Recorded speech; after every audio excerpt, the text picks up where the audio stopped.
정신 나간 갈라디아 사람들이여, 누가 여러분을 홀렸습니까? 여러분은 분별력을 잃었습니까? 십자가에 달리신 예수를 삶의 중심에 놓지 않고 있음이 분명하니 여러분은 제정신이 아닌 것이 틀림없습니다. 십자가에 달리신 그분의 모습이 여러분의 눈에 선할 텐데 어찌 그럴 수 있습니까? 여러분에게 한 가지 묻겠습니다. 여러분의 새 삶이 어떻게 시작되었습니까? 하나님을 기쁘시게 해드리기 위해 죽도록 노력함으로써 시작되었습니까? 아니면 여러분이 받은 하나님의 메시지에 응답함으로써 시작되었습니까? 여러분은 이 어리석은 짓을 계속 하시렵니까? 정신 나간 사람만이 하나님께서 시작하신 일을 자신의 힘으로 성취할 수 있다고 생각합니다. 여러분은 그 일을 시작할 만큼 슬기롭거나 강하지도 못하면서 어찌 그 일을 성취할 수 있다고 생각하십니까? 여러분이 그토록 고통스러운 학습 과정을 거친 것이 다 허사였다는 말입니까? 아직 완전히 허사가 되어버린 것은 아닙니다만 계속 이런 식이라면 분명 허사가 되고 말 것입니다. 대답해 보십시오. 하나님께서 여러분에게 자신의 임재, 곧 성령을 아낌없이 주셔서 여러분 스스로는 결코 할 수 없는 일을 하게 하신 것이 여러분의 부단한 도덕적 열심 때문입니까? 아니면 여러분 안에서 그 모든 일을 행하시는 그분을 믿어서입니까? 이 모든 일이 여러분에게서 일어난 것은 아브라함의 경우와 같지 않습니까? 그는 하나님을 믿었고 그 믿음의 행위가 하나님과 올바른 관계를 유지하는 삶으로 변화된 것입니다.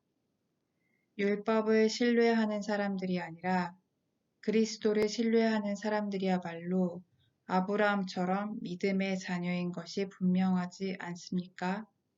또한 성경에는 하나님께서 이방인과도 믿음에 근거하여 올바른 관계를 맺으실 것이라는 사실이 이미 기록되어 있습니다. 성경은 아브라함에게 모든 민족이 내 안에서 복을 받게 될 것이다 라고 약속하면서 그 사실을 미리 내다보았습니다. 그러므로 이제 믿음으로 사는 이들은 믿음으로 살았던 아브라함과 함께 복을 받습니다. 이것은 결코 새로운 가르침이 아닙니다. 그리고 이것은 하나님을 의지하지 않고 스스로의 힘으로 살려고 하는 사람은 누구든지 실패할 수밖에 없음을 의미합니다. 성경은 이렇게 뒷받침합니다. 율법책에 기록된 모든 조항 가운데 하나라도 행하지 않는 사람은 심한 저주를 받게 된다. 그 같은 도덕적 요구 조항을 온전히 지킬 수 없다는 것은 분명합니다.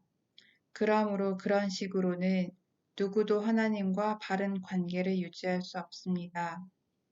하나님과 바른 관계를 맺고 사는 사람은 하나님께서 마련해 주시는 일을 받아들임으로써 그런 삶을 살아갑니다. 하나님을 위해 무언가를 하는 것과 하나님이 해주시는 일 속으로 들어가는 것은 분명히 다릅니다. 예언자 하박국이 옳았습니다. 하나님을 믿는 사람은 하나님께서 바로잡아 주신다. 그것만이 참된 삶이다. 율법 준수는 믿음으로 사는 삶으로 자연스럽게 나아가기는커녕 더 많은 율법 준수로 이어지길 마련입니다. 그것은 성경에 기록되어 있는 사실이기도 합니다. 이와 같은 일, 율법 준수를 하는 사람은 그 일로 살 것이다. 그리스도께서는 실패할 수밖에 없는 저주받은 우리 삶을 온전히 자기 것으로 삼으심으로 그 삶에서 우리를 건져주셨습니다. 여러분은 나무에 달린 자는 모두 저주를 받은 자다. 라는 성경 말씀을 기억하실 것입니다.